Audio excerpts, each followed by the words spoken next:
ضيفك يقول ان الجبيل ليست سعوديه، يعني لا يا استاذي، هذا المملكه العربيه السعوديه وليست جمهوريه الموز كما يعني يصفونها الاخرين. امم. الجبيل سعودي، الجبيل سعوديه ولن يسمح يعني امم. بالتعدي عليها على فكره يعني. امم. فاعرف يعني حجمك كويس، يعني انت مام السعوديه الله يجزاك وتمام، خير. هي وجمهورية الموز و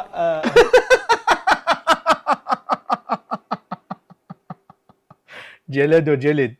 المذيع اتدخل من الجلدة وصار يسبسب، ويعني نسي أصلا إنه مذيع. سبحان الله، السعودية موجعتهم. بس تعالوا تفهمكم شنو مصطلح جمهورية الموز. الأغلب يفكر إنه يعني الموز، لا. جمهورية الموز هي قصة ألفها كاتب أمريكي اسمه هنري عام 1904 في كتاب له اسمه ملفوف الملوك، وكان يقصد بهذاك الوقت أمريكا الوسطى. يقول بجمهورية الموز يتم تجاهل سيادة القانون والديمقراطية تكون شكلية بس.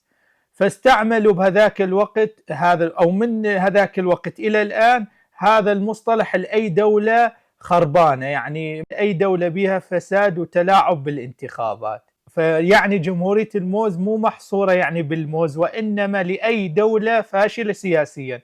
اكتبوا لنا بالكومنتارات أي دولة احنا الآن نحكي عليها.